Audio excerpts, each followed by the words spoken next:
Halo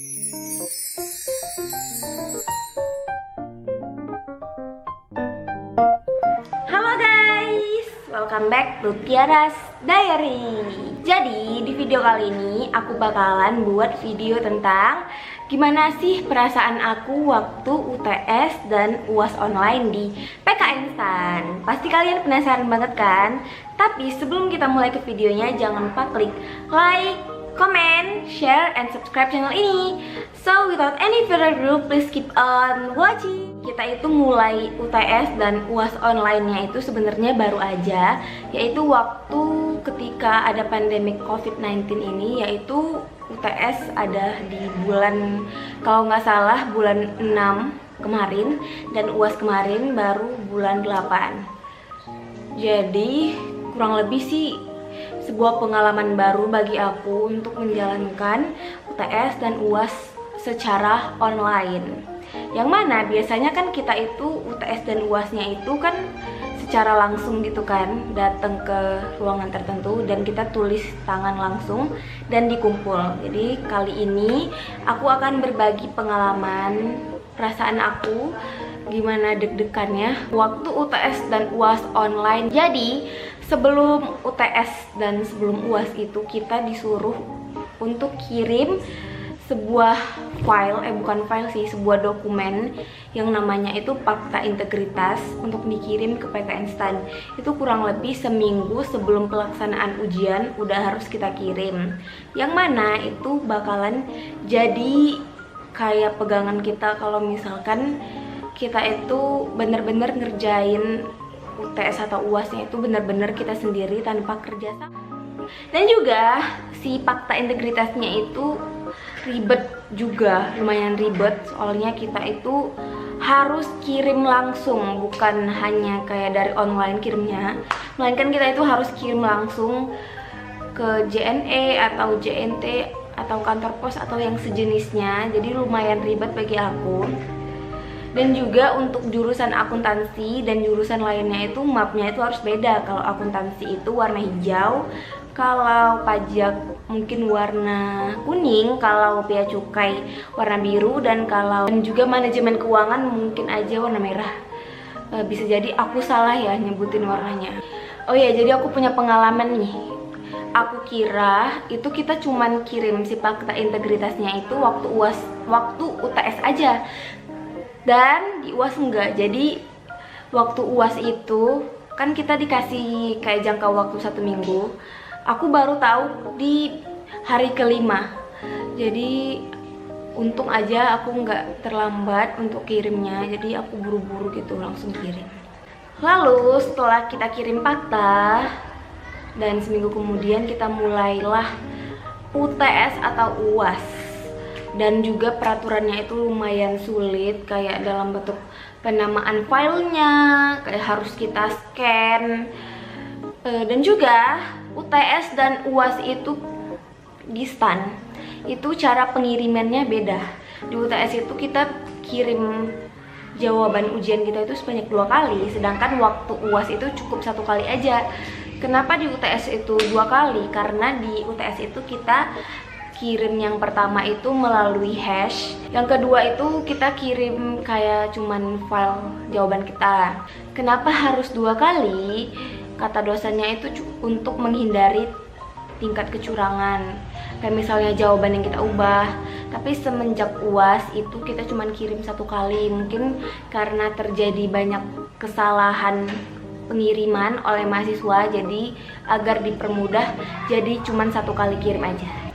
Oke, jadi kita langsung aja ke itunya, waktu pelaksanaan ujiannya yang beda banget. Tapi waktunya itu waktu kita offline sama online itu sama aja, sama-sama 2,5 jam. Aku kirain bakalan kayak lebih lama, kayak 3 jam. Ternyata sama aja, yaitu 2,5 jam. Jadi jurusan akuntansi itu, kelas aku dapat waktu ujian itu jam 11. Dan kita itu dikasih waktu selama 2,5 jam untuk kerjain ujian dan waktu setengah jam untuk kayak foto-foto hasil jawaban kita, kayak nge-scan jawaban kita, kayak nulis nama lembar jawaban kita.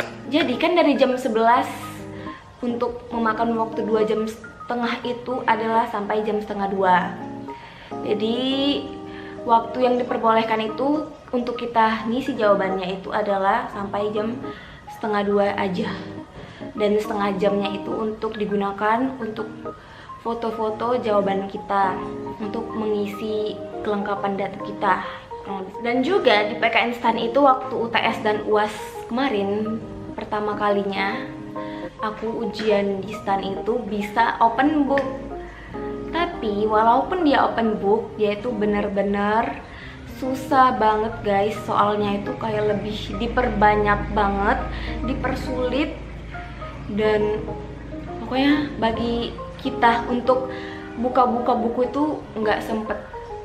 Bukan buka buku sih, kalau aku tuh lebih ke buka PPT, searching di internet itu bener-bener nggak sempet. Kayak nggak ada keuntungannya gitu kita bisa open book, karena soalnya susah-susah banget dan lebih sulit, lebih banyak. Jadi waktu ujian itu aku sempet, terutama waktu UTS itu aku sempet kayak pusing waktu ujiannya. Soalnya aku mengira kalau misalnya kan karena open book ya pasti kita bakalan sempet gitu kan buka PPT-nya atau materinya, tapi sama sekali tidak. Dan di UTS itu aku kebanyakan nggak ngerjain soal, jadinya nilai aku sampai ada yang di kepala 3. Luar biasa banget kan guys. Jadi gitu sih guys, aku kira bakalan menguntungkan gitu bisa open book, tapi sama sekali tidak.